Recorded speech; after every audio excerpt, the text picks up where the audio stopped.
अस्सलाम वालेकुम dear students. तो स्टूडेंट्स हमने लास्ट टाइम एक्सरसाइज 6.1 को हमने कंप्लीट कर लिया था। तो स्टूडेंट्स अब हम एक्सरसाइज 6.2 की तरफ मूव करेंगे।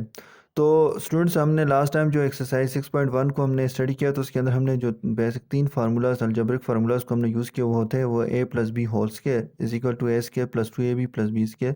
इसी तरह a minus B whole square is equal to A square minus 2ab plus B square. इसी तरह A square minus B square is equal to A plus B into A minus B. तो हमने इन तीन formulas को use करते हुए इन questions को solve किया।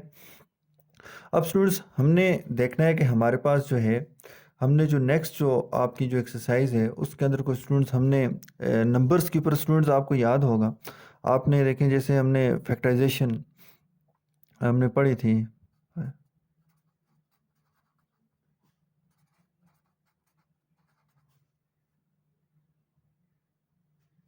ठीक है ना। तो फैक्टराइजेशन को हमने स्टडी किया था स्टूडेंट्स। फैक्टराइजेशन का मतलब क्या है? फैक्टराइजेशन ऑफ अ नंबर का ऑफ अ नंबर की बात की करें तो हमारे पास वो क्या है देखें स्टूडेंट्स जैसे सिक्स है। सिक्स को जब हम इसकी फैक्टराइजेशन की बात करते हैं कि भाई सिक्स की फैक्टराइजेशन करें तो इसका मतलब स्टूडेंट्स के इस नंबर सिक्स को जो है ऐसे लिखेंगे ये टू और more than product of two और मोर देन टू फैक्टर्स के अंदर हम इसको लिखें। तो अब देखें स्टूडेंट्स मैं इसको लिख सकता हूँ टू थ्री ज़ार सिक्स। ये प्रोडक्ट ऑफ टू फैक्टर्स के अंदर हमने इसको लिख लिया। जब हम किसी भी नंबर को दो या दो से ज़्यादा नंबर्स के फैक्टर्स नंबर्स के प्रोडक्ट में लिखते हैं तो वो हमारे पास क्या कहलाती है? उसकी फैक्टराइजेशन ऑफ अनजेड नंबर कहलाती है।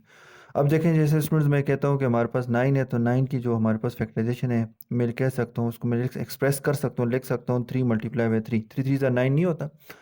तो अब स्टूडेंट्स हम जब किसी भी नंबर को प्रोडक्ट ऑफ टू और मोर देन टू फैक्टर्स के अंदर लिखते हैं तो वो उसकी क्या कहलाती है? फैक्टराइजेशन कहलाती है।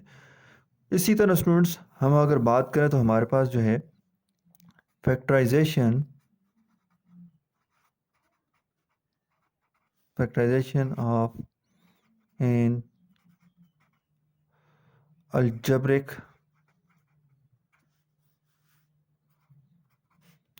expressions। अब स्टूडेंट्स हमने ये स्टडी करना है किस तरह से हम algebraic expression factorisation of algebraic expressions को हम स्टडी करते हैं कैसे हम फाइंड करते हैं। तो स्टूडेंट बिल्कुल उसी तरह हमने कहना है कि एन वहाँ पे नंबर था तो यहाँ पे आ जाएगा an algebraic expression. An algebraic expression जब हम किसी भी अलजेब्रिक एक्सप्रेशन को is is expressed as product of two और मोर देन टू फैक्टर्स। जब हम क्या करते हैं किसी भी अलजेब्रिक एक्सप्रेशन को एक्सप्रेस करते हैं as a product of two और more than two factors is called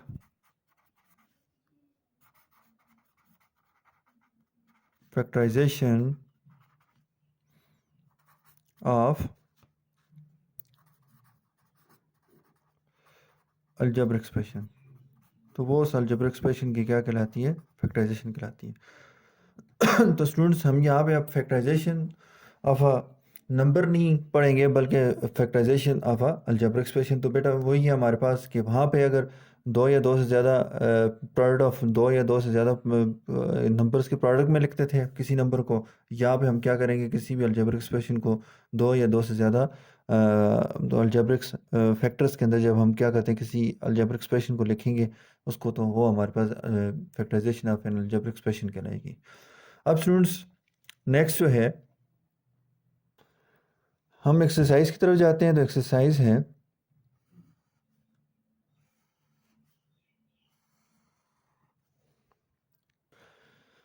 exercise 6.2 question number one है फैक्टराइज द फॉलोइंग।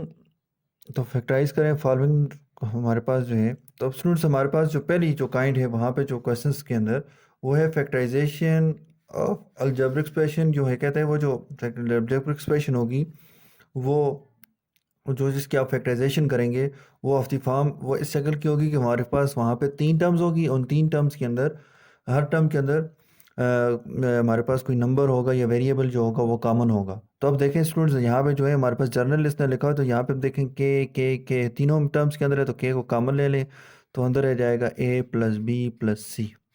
अब स्टूडेंट देखें के, देखें हमने क्या कहा था कि इन अलजेब्रिक एक्सप्रेशन, तो ये अलजेब्रिक एक्सप्रेशन है, इज एक्सप्रेस लिखी जा सके एज अ प्रोडक्ट ऑफ, तो देखें स्टूडेंट ये प्रोडक्ट है, प्रोडक्ट ऑफ टू, देखें के और दो, के अलग हमारे पास एक फैक्टर हो गया, और A plus B plus C जो है दूसरा फैक्टर है हमारे पास, two or more than two factors is called factorization of algebraic expression. तो वो उसके हमारे पास देखें, ये के into A plus B plus C जो है वो फैक्टराइजेशन ऑफ अलजेब्रिक एक्सप्रेशन, किसकी अलजेब्रिक एक्सप्रेशन की फैक्टराइजेशन है, वो है के बी प्लस के सी की। अब स्टूडेंट्स बिल्कुल इस तरह हमारे पास यहाँ पे क्वेश्चन है, पार्ट नंबर 1 है, यहाँ पे हमारे पास तीन टर्म्स है, 25 है प्लस 30b प्लस 5c। तो अब यहाँ पे हमारे पास जो है the given algebraic expression is, अब स्टूडेंट एक और बात याद रखें, इसने सिर्फ यहाँ पे तीन टर्म्स वाली दी हुई है, तो उसके अंदर कुछ ना, तीनों के अंदर टर्म्स के अंदर कोई ना कोई नंबर या वेरिएबल कॉमन होगा। स्टूडेंट्स अगर 4 हो तो 4 के अंदर भी हो सकता है, ठीक है ना, लाजमी नहीं है 3 ही होंगी तो तब होगा, ठीक है ना। तो हमारे पास जो है 3 भी हो सकती हैं, 4 भी हो सकती हैं, 5 भी हो सकती हैं, तो आप कॉमन लेंगे, कॉमन लेने के बाद उसको क्वेश्चन को सॉल्व करेंगे। अब स्टूडेंट्स यहाँ पे हमारे पास जो है कहता है कि 25 the given algebraic expression is, तो जिस फैक्टराइजेशन हम अलजेब्रिक एक्सप्रेशन की कर रहे हैं वो ये हमारे पास 25 है प्लस 30b प्लस 5c है। अब देखें स्टूडेंट्स, तो यहाँ पे हमारे पास 25 30 और 5, हम देखें स्टूडेंट्स मैं इसको लिख सकता हूँ 5 multiply by 5 into A. Students हम 30 को लिख सकते हैं 5 6 आर 30 इंटू बी। इसको लिख सकते हैं स्टूडेंट्स 5 मल्टीप्लाई बाय 1c। असल में स्टूडेंट्स यहाँ पे इस तरह आपके पास जब आप समझ जाएं तो उसको ऐसे लिखने की ज़रूरत नहीं है, जस्ट आपको ये समझा रहा हूँ कि यहाँ पे हमारे पास 5 कॉमन, यानी मैं कहना ये चाह रहा हूँ 25 30 और 5 जो हैं, ये तीनों नंबर्स जो हैं वो ये 5 के टेबल में आते हैं, तो इट मीन्स 5 कॉमन है। अब देखें स्टूडेंट्स, सब में आपको कॉमन नज़र आ रहा है, देखें 5 है, 6b और c को छोड़ के देखें तो 5 5 5 जैसे यहाँ पे था, यहाँ पे देखें के, ठीक है ना। तो अब यहाँ पे स्टूडेंट्स हमने 5 को कॉमन लिया, तो अंदर क्या रह जाएगा 5 है प्लस 6b प्लस 1c लिखें या सी लिखें एक ही बात है। तो स्टूडेंट्स अब देखें, अगर इसको मैं डायरेक्ट करता तो इस तरह लिखने की ज़रूरत नहीं थी। अब देखें यहाँ पे, अब देखें यहाँ पे हमारे पास क्या आता है 25 है ना, तो यहाँ पे हमने क्या कहा कि 5 कॉमन है। जब 5 कॉमन है स्टूडेंट्स, तो 5 के साथ किसको मल्टीप्लाई करूँ यहाँ पे कि 25 आ जाए, तो आप कहेंगे 5 5 ज़ार 25, यहाँ पे हमारे पास साथ में क्या आ जाएगा ए। नेक्स्ट स्टूडेंट्स में प्लस लिखा हुआ है, तो अब देखें 30 है ना, 5 को किसके साथ मल्टीप्लाई करूं कि 30 आ जाए इस 5 को, तो 5 6 आर 30 और साथ में क्या आ जाएगा बी। नेक्स्ट स्टूडेंट्स हमारे पास यहाँ पे 5 है, तो 5 को किसके साथ मल्टीप्लाई करूं कि ये 5 आ जाए, तो 5 1 ज़ार 5 और ये आपके पास सी आ गया। तो इस तरह स्टूडेंट्स हमने इसको एक्सप्रेस कर दिया, अलजेब्रिक एक्सप्रेशन 25 है प्लस 30b प्लस 5c को एक्सप्रेस करके लिख लिया प्रोडक्ट ऑफ टू फैक्टर्स के अंदर। देखें तो ये हमारे 5 एक अलग फैक्टर है और 5 है प्लस 6b प्लस 1c या c से जो है वो हमारे पास अदर फैक्टर्स हैं। तो स्टूडेंट्स हमारे पास इसका पार्ट नंबर 2 है, तो एक्सरसाइज 6.2 का, तो वो भी स्टूडेंट्स अभी हमने जो है पार्ट नंबर 1 किया उसकी तरह का है। यहाँ पे 3 टर्म्स हैं, 3 टर्म्स के अंदर यहाँ पे अब देखें स्टूडेंट्स 8 है, ये 4 है, ये 12 है। तो 8 4 और 12 कौन सा ऐसा नंबर है जिसके अंदर ये तीन, उसका टेबल पढ़े तो ये तीनों नंबर्स आते हैं, तो वो स्टूडेंट्स हमारे पास क्या है 4 है। अब स्टूडेंट्स 4 हम यहाँ पे देखें 4 2 ज़ार 8 4 1 ज़ार 4 4 3 ज़ार 12। अब देखें स्टूडेंट वेरिएबल देखते हैं, ए इधर दोनों में ए नहीं है, लिखने देखने की ज़रूरत नहीं है आगे, बी बी बी, तो इट्स मीन पे स्टूडेंट्स बी भी कॉमन है। अब स्टूडेंट्स यहाँ पे हमारे पास 4 कितने ज़ार 8 होता है 2 ज़ार, बी कॉमन लिया तो पीछे क्या रह जाएगा हमारे पास है 4 कितने ज़ार 4 होता है, तो 4 1 ज़ार 4 होता है, बी हमने कॉमन निकाला हुआ है बाहर, तो हमारे पास सी रह जाएगा, प्लस 4 कितने ज़ार 12 होता है, तो 3 ज़ार 12 होता है, बी हमने कॉमन लिया तो यहाँ पे हमारे पास डी रह गया। तो स्टूडेंट्स हमारे पास जो है हमने 8ab plus 4bc plus 12bd को हमने एक्सप्रेस कर दिया product of two two factors के अंदर, ठीक है ना। तो ये आपके पास की क्या आ जाएगी फैक्टराइजेशन आ जाएगी, फैक्टराइजेशन ऑफ अलजेब्रिक एक्सप्रेशन आ जाएगी। नेक्स्ट स्टूडेंट्स हमारे पास जो है फैक्टराइजेशन है जो कि हमारे पास यूज़ हो रही है, देखेंगे तो factorisation of algebraic expression of the form A C plus B D plus B C plus B D. यहाँ पे स्टूडेंट्स हमारे पास 4 टर्म्स है और 4 टर्म्स के अंदर 2 ऐसी टर्म्स होंगी जिसके अंदर हमारे पास जो है कॉमन होगा कोई ना कोई नंबर या वेरिएबल। तो अब स्टूडेंट्स यहाँ पे हमारे पास क्या आ जाएगा, सॉरी स्टूडेंट्स, यहाँ पे ए सी प्लस ए डी है। क्या हमारे पास A D plus B C plus B D है। तो स्टूडेंट्स अब देखिए स्टूडेंट्स, अगर हम दो टर्म्स को देखें तो यहाँ पे हमारे पास दोनों में क्या कॉमन आ रहा है, ए कॉमन नज़र आ रहा है आपको। ए कॉमन लिया तो सी प्लस डी। यहाँ पे स्टूडेंट्स हम अगर इन दो को देखें तो इनमें बी कॉमन है, तो बी कॉमन लें तो सी प्लस डी। अब स्टूडेंट्स यहाँ पे याद रखें, जब भी आप क्वेश्चन करेंगे तो वहाँ पे दो टर्म्स के अंदर जब हम कॉमन लेंगे तो कॉमन लेने के बाद जो अंदर रह जाएगा, जो बच जाएगा, वो दोनों के अंदर हमारे पास दोनों टर्म्स के अंदर सेम होना चाहिए। नहीं देखें स्टूडेंट्स, ये प्लस वन सी है तो ये भी प्लस वन सी है।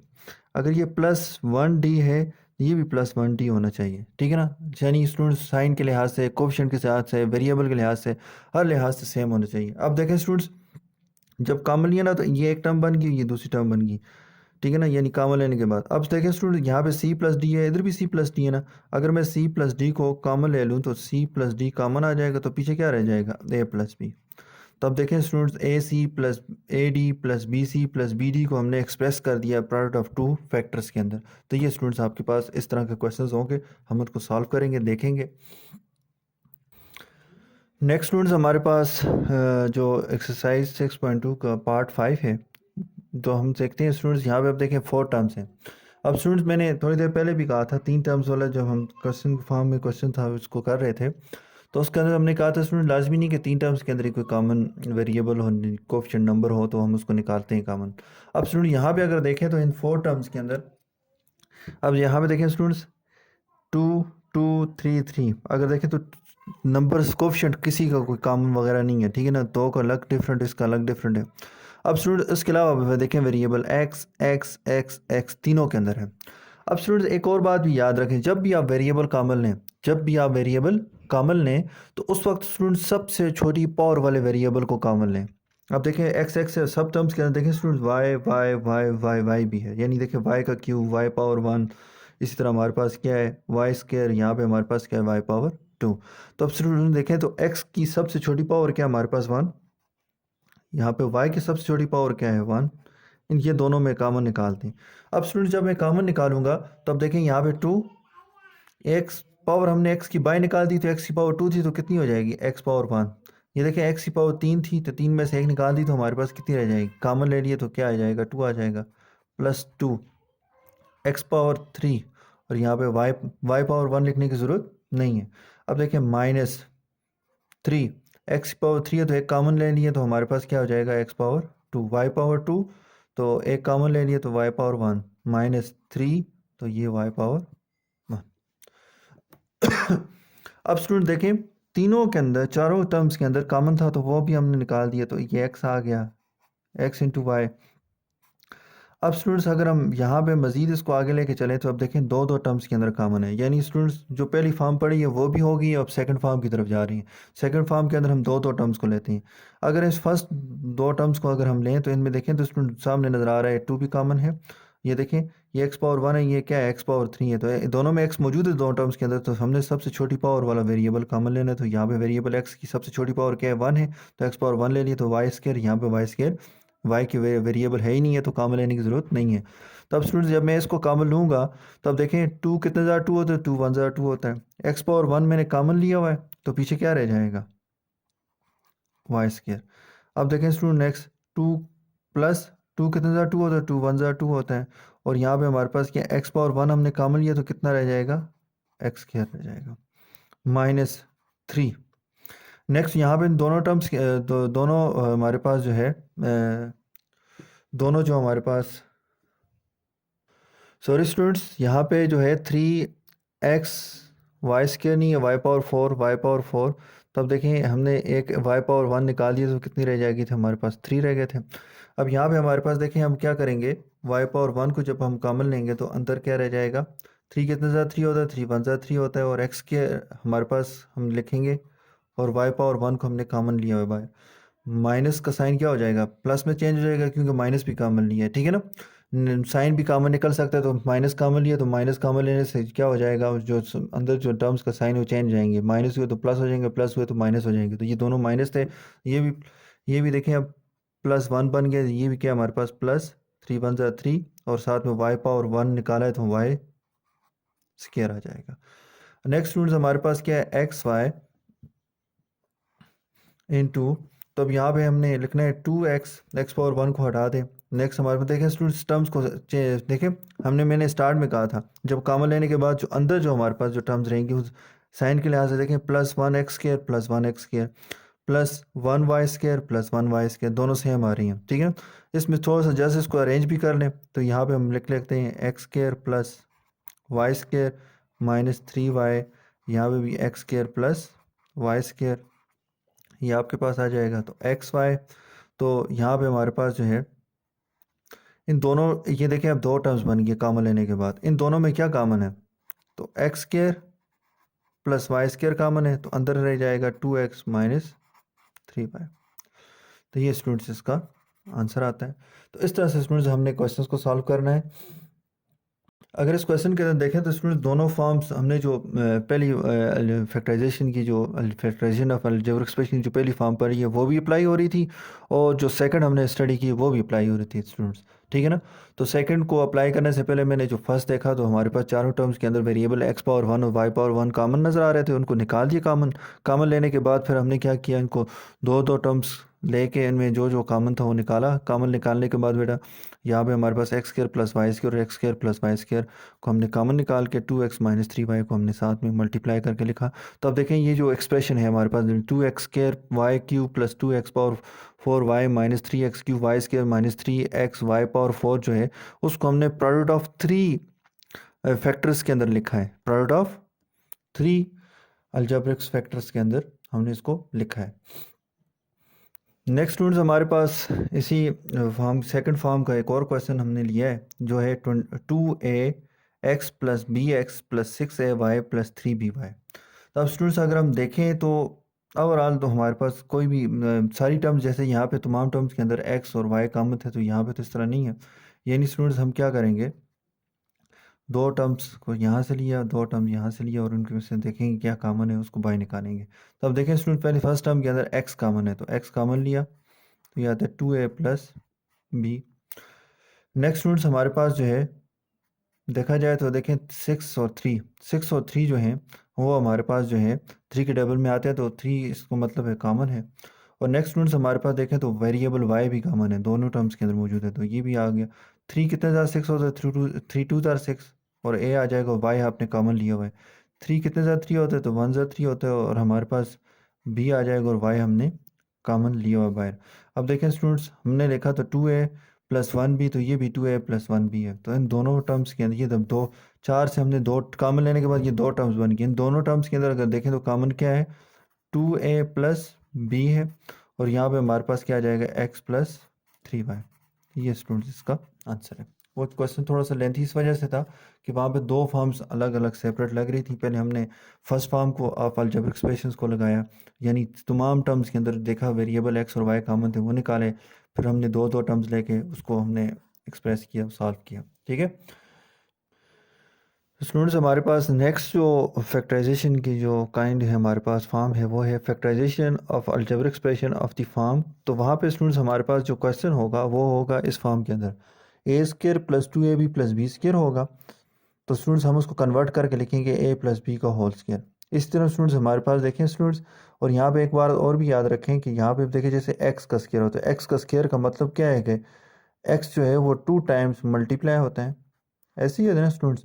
तो वहाँ पे हम कन्वर्ट करेंगे उसको a + b का होल स्क्वायर और फिर उसको कन्वर्ट करेंगे a + b का होल स्क्वायर का मतलब क्या है कि a + b को 2 टाइम्स मल्टीप्लाई बाय इटसेल्फ, यानी a + b × a - b, a + b।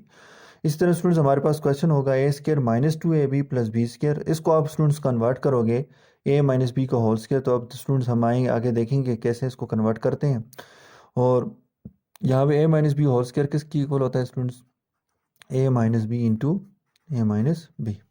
तो इस तरह से स्टूडेंट्स हम अपने क्वेश्चंस को सॉल्व करेंगे। तो स्टूडेंट्स आए क्वेश्चन नंबर 1 के पार्ट नंबर 8 की तरफ जाते हैं। तो अब देखें स्टूडेंट्स हमें एक क्वेश्चन और भी है, सर हमें कैसे पता चलेगा हमने a + b को होल स्क्वायर में कन्वर्ट करना है या -b को होल स्क्वायर में। अब देखें स्टूडेंट इन दोनों फार्मूलाज के अंदर फ़र्क सिर्फ इतना है कि यहाँ पे देखें स्टूडेंट ये +a² है, ये +a² है। और ये प्लस बी स्केयर। स्टूडेंट्स अगर देखें तो ये जो ए स्केयर और बी स्केयर जो टर्म्स हैं इनको बोलते हैं स्केयर टर्म्स। क्या बोलते हैं? Square terms. और टू ए बी को बोलते हैं प्रोडक्ट टर्म। क्या बोलते हैं स्टूडेंट्स? ये प्रोडक्ट टर्म है। तो ये हमारे पास दोनों स्केयर टर्म्स हैं। अगर हम ए प्लस बी के होल स्केयर या ए माइनस बी के होल स्केयर वाले फार्मूले को देखें तो दोनों के अंदर जो स्केयर टर्म्स हैं उनके साइन और वो सब सेम है, लेकिन फ़र्क ए प्लस बी और ए माइनस बी होल स्केयर के अंदर जो है वो प्रोडक्ट टर्म के साथ है। यानी अगर प्लस हो तो ए प्लस बी का होल स्केयर प्रोडक्ट टर्म के साथ, माइनस हो तो ए माइनस बी होल स्केयर में कन्वर्ट होता है। तो अब देखें स्टूडेंट्स, हमारा जो क्वेश्चन है तीनों टर्म पॉजिटिव है, तो it's mean students A plus B का होल स्केयर वाला फार्मूला हम यूज़ करेंगे। अब स्टूडेंट्स ये क्वेश्चन जो है मतलब कि ए प्लस बी का होल स्केयर ओपन हुआ है, हम इसको दोबारा क्लोज करेंगे यानी इसको परफेक्ट स्केयर के अंदर कन्वर्ट करेंगे। तो ये कैसे होगा स्टूडेंट्स? आप देखें, पहले तो ये देखेंगे कि ए की जगह हमारे पास देखें तो यहाँ पे ए ही है, तो ए का स्केयर हो जाएगा plus 14 A B plus students ये जो 49 है, ये 49 किसका स्केयर है? 49 जो है किसका स्केयर है? यानी स्टूडेंट 49 स्केयर से मुराद ये है 49 ऐसा कौन सा नंबर है जिसको हम क्या कर सकते हैं, प्रोडक्ट ऑफ टू नंबर्स के अंदर लिखें तो हम टू आइडेंटिकल नंबर्स का लिखें तो 49 आता है, तो वो 7 है। यानी 7 का स्केयर है 49। और ये आपके पास क्या आ जाएगा? बी का स्केयर आ गया। अब देखें स्टूडेंट्स, ये आपके पास क्या आ रहा है? ए का स्केयर। अभी मैं ये चेक कर रहा हूँ कि ए और बी की जगह क्या है। ए की जगह तो ए ही आ रहा है, बी की जगह क्लियर नहीं है तो वो क्लियर कर रहा हूँ, ठीक है ना। तो 14 ए बी प्लस, अब देखें स्टूडेंट्स, हमने रूल पढ़ा है कि अगर दो नंबर हो और उनकी पावर सेम हो और वो मल्टीप्लाई हो रहे हो तो हम क्या कर सकते हैं, उनको मल्टीप्लाई करके पावर को एक लिख सकते हैं। यानी देखें बेटा, यहाँ पे 7 और बी दो नंबर्स हैं और ये मल्टीप्लाई हो रहे हैं और इनकी पावर सेम है, तो हम इन दोनों को मल्टीप्लाई करके और उनकी पावर को एक कर सकते हैं। इट्स मीन स्टूडेंट हमें यहाँ से ये क्लियर हुआ कि हमारे पास जैसे वहाँ पे फार्मूले में ए और बी है तो ए की जगह तो ए ही है और बी की जगह 7 बी है, ठीक है ना। अब स्टूडेंट्स मैं इसको और आसानी के, मैं अपनी आसानी के लिए लिख सकता हूँ ए स्केयर प्लस ये क्या होता है स्टूडेंट्स? 2ab ना, तो इसका तो ये 14 जो है वो 2ab है। यानी इसके अंदर 2 भी है, इंटू ए की जगह हमारे पास देखें तो स्केयर को छोड़ के देखें तो ए है तो ए आ गया, इंटू बी हमारे पास क्या आ जाएगा? 7 भी है और यहाँ पे हमारे पास क्या आ जाएगा? 7b का होल स्केयर। ये कन्वर्ट कर दिया हमने स्टूडेंट्स। अब देखें स्टूडेंट, ये बिल्कुल इस फार्मूले की तरह बन गया है। यानी ए का स्केयर प्लस 2 इंटू ए इंटू बी की जगह क्या है? 7b है तो यहाँ बी है तो 7b आ गया, प्लस बी का स्केयर तो यहाँ 7b का स्केयर। अब स्टूडेंट्स देखें, यहाँ पे जिन दो टर्म्स का स्केयर है उन्हीं दो टर्म्स का यहाँ पे क्या है? सम है। तो कि यहाँ पे कौन सी दो टर्म्स हैं? ए और बी है। ए और बी की जगह यहाँ क्या है हमारे पास? यहाँ पे ए और दूसरी टर्म्स क्या है हमारे पास जिसका स्केयर है? वो है 7b। और इनके दरमियान प्रोडक्ट टर्म के साथ साइन किसका है? प्लस का है, तो यहाँ पे दरमियान में प्लस आएगा और इनका क्या कर लेंगे? होल स्केयर लिख लेंगे। तो ये स्टूडेंट्स हमने कन्वर्ट कर दिया। यहाँ पे मैं यूज़ करूँगा, मैं कहूँगा कि मैंने A square plus 2ab plus B square की मदद ली है जो कि ए प्लस बी के होल स्केयर के इक्वल है। यानी स्टूडेंट देखें, जैसे ए प्लस बी का होल स्केयर था वहाँ पे आप ओपन करते थे A square plus 2ab plus B square, तो कहेंगे अगर A square plus 2ab plus B square लिखा तो उसकी जगह आप ए प्लस बी का होल स्केयर लिख सकते ही नहीं लिख सकते। तो यहाँ पे हमारे पास हमने इसको लिखा ए प्लस बी को होल स्केयर के अंदर कन्वर्ट कर, यानी परफेक्ट स्केयर के अंदर कन्वर्ट कर दिया। अब देखें ए प्लस 7b का होल स्केयर से मुराद ये है कि ए प्लस 7b जो है ये मल्टीप्लाई होता है इट सेल्फ बाय 2 टाइम्स। यहाँ पे हमारे पास क्या आता है? ए प्लस 7b ए प्लस 7b। तो ये स्टूडेंट्स हमने इसको प्रोडक्ट की फॉर्म में लिख लिया। तो इस तरह से स्टूडेंट्स हमने क्या करना है, अपने हर क्वेश्चन को लिखना है। कैसे हमने इसको लिख सकते हैं? देखें ये भी थोड़ी शायद मिस हुआ होगा वीडियो में। तो ये देखें हमारे पास दो डिफरेंट नंबर उनकी मल्टीप्लाई हो रहे हैं, और उनकी पावर सेम है, तो हम कहते हैं इन दोनों की बेसिस को मल्टीप्लाई करके पावर को एक कर सकते हो। तो यहाँ भी बिल्कुल यही काम यहाँ पे स्टेप के अंदर हमने किया है। नेक्स्ट स्टूडेंट्स, हमने ये तो प्लस वाला क्वेश्चन कर यानी ए प्लस बी को होल स्केयर के अंदर कन्वर्ट करके देखा। अब एक क्वेश्चन ऐसा करते हैं जो ए माइनस बी के होल स्केयर में कन्वर्ट होता हो। पार्ट नंबर 9 है, कहते हैं Y square minus 34y plus 289। तो स्टूडेंट्स हम कन्वर्ट करेंगे ए माइनस बी के होल स्केयर के फार्मूले की मदद से, क्योंकि स्टूडेंट्स यहाँ पे देखें माइनस आया हुआ है, ठीक है ना। तो यहाँ पे हमारे पास क्या आ जाएगा? सबसे पहले तो हम ये ढूंढेंगे ए की जगह किसका स्केयर और बी की जगह किसका स्केयर है। तो ए का स्केयर यानी वाई का स्केयर आ गया, यहाँ पे ए की जगह वाई है तो वाई का स्केयर आ गया माइनस 34y को यहीं पे छोड़ दें। 289 जो होता है वो हमारे पास क्या होता है? 17 का स्केयर होता है। तो इसका मतलब स्टूडेंट्स ए की जगह वाई और बी की जगह क्या हमारे पास 17 है। तो ये आपके पास क्या आ जाएगा? वाई स्केयर माइनस, अब देखें स्टूडेंट्स क्या होता है ये 34y कैसे आया होगा? 2 इंटू ए वो होगा तो ए की जगह वाई और इंटू बी की जगह हमारे पास 17 है। जब इसको मल्टीप्लाई किया होगा तो आंसर 34y आया होगा। देखें स्टूडेंट्स 2 17 34 और साथ में वाई, तो आ रहा है कि नहीं आ रहा? तो आपने इसको स्टूडेंट्स कन्वर्ट कर दिया। अब देखें स्टूडेंट्स, इसको परफेक्ट स्केयर में कन्वर्ट करने का बहुत आसान तरीका है। जिन दो टर्मों का आपने स्केयर फाइंड किया हुआ है ना, देखें जो है, इनको लें, यानी स्केयर के बगैर लें, ये दोनों लें और इनका होल स्केयर लिख लें, और बड़ा टर्म के साथ प्लस हो तो प्लस लगा दें, माइनस हो तो माइनस लगा दें। यहाँ पे हमारे पास क्या है, माइनस है। तो अब देखें स्टूडेंट्स, तो यहाँ पे हमने क्या कर दिया, हम यहाँ पे कहेंगे कि भाई कि A square -2ab plus B square वाला जो फार्मूला है, हमने यहाँ पे उसकी मदद से इसको इस इस पूरी की पूरी एक्सप्रेशन को हमने कन्वर्ट कर दिया y-17 का होल स्केयर। नेक्स्ट स्टूडेंट्स, हमारे पास y-17 into y-17 whole square जो है इसको लिख सकते हैं प्रोडक्ट ऑफ y माइनस, यानी y-17 जो है वो 2 टाइम्स इट सेल्फ मल्टीप्लाई हो रहा है। तो स्टूडेंट्स, ये जो था आपके आज के क्वेश्चंस थे। तो क्वेश्चन नंबर 1 के अंदर जितने भी पार्ट्स थे वो आपने यहाँ पे देखे कैसे हमने इनको सॉल्व किया। तो नेक्स्ट स्टूडेंट्स जो है, तो स्टूडेंट्स ये आपका ऑनलाइन होमवर्क है, एक्सरसाइज 6.2 और question number 1, factorise the following. तो ये 4 पार्ट्स हैं, 3 पार्ट्स हैं, 4 पार्ट और 7 पार्ट और 10 पार्ट आपने खुद सॉल्व करने हैं, और इन क्वेश्चंस को देख के जैसे ये किए बिल्कुल इसी तरह से, इसी मेथड से ये क्वेश्चन सॉल्व होंगे। तो और किसी किस्म का क्वेश्चन हो तो आप पूछ सकते हैं। शुक्रिया। सॉरी, उससे एक और स्टूडेंट बात करनी थी आपको और भी क्लियर कर दूँ कि ये जो आपको ऑनलाइन क्लास वर्क है और ऑनलाइन जो होमवर्क ये जो दिया हुआ है स्टूडेंट्स, हर हर एक्सरसाइज के अंदर जो भी हमारे पास जो एक दिन का जो भी ऑनलाइन क्लास वर्क हो उसको सेपरेट शीट पे करें, और उसी के साथ का जो ऑनलाइन होमवर्क है उसको अलग से करें, ताकि हमें online class work, online homework जो है वो अलग अलग से मिले और चेक करने में भी आसानी हो, और आपको वहाँ पे कोई चीज़ भी अगर ऐड करनी है तो वहाँ पे हम इसके साथ ऐड कर सकें। कोई क्वेश्चन गलत हो तो उसको हम उसकी करेक्शन भी कर सकते हैं आसानी से। तो स्टूडेंट्स बिल्कुल क्लियर क्लियर होना चाहिए सब बातें, और किसी किसी में कोई अभी भी कोई मसला हो तो आप पूछ सकते हैं असाइनमेंट्स लिखने के हवाले से। और हफ्ते वाले दिन, इस वीक के हफ्ते वाले दिन आपका ये जो ऑनलाइन का जितना भी क्लास वर्क और होमवर्क है ये चेक होगा। और दूसरी बात स्टूडेंट्स, ये जो आप काम कर रहे हैं साथ साथ जब क्वेश्चन करें ना, जो चीज़ समझना है तो अपने पास नोट कर लें, ठीक है ना। जैसे ही आप जब हफ्ते वाले दिन इंशाल्लाह आप आएंगे, मेरे ख्याल में हफ्ते ही वाले दिन आपको आपका जो है टाइम टेबल बना है उसके अंदर हफ्ते वाले दिन आपको बुलाया गया है। तो स्टूडेंट्स उसके अंदर आपने फिर वो चीज़ें मेरे साथ डिस्कस करनी है क्लास के अंदर कि सर ये चीज़ नहीं समझ आएगी, इसमें ये चीज़ें थोड़ी सी एक्सप्लेन करते हैं। जब भी आप ऑनलाइन जो है ना ये वीडियो देखें और उसमें जो चीज़ समझ ना आए और काम करते हुए कोई मसला हो, तो आप मुझसे फिर वहाँ पे ये चीज़ें सब नोट कर लें। नोट करने के बाद जब वहाँ पे आएँ तो फिर एक एक करके मुझसे पूछ सकते हैं कि, तो ताकि हम जल्दी जल्दी आप जो जो आपको इशू आ रही हैं, समझ नहीं आ रही चीज़ें, वो आपको जल्दी से हम समझा सकें। शुक्रिया। अल्लाह हाफ़िज़। अस्सलाम वालेकुम।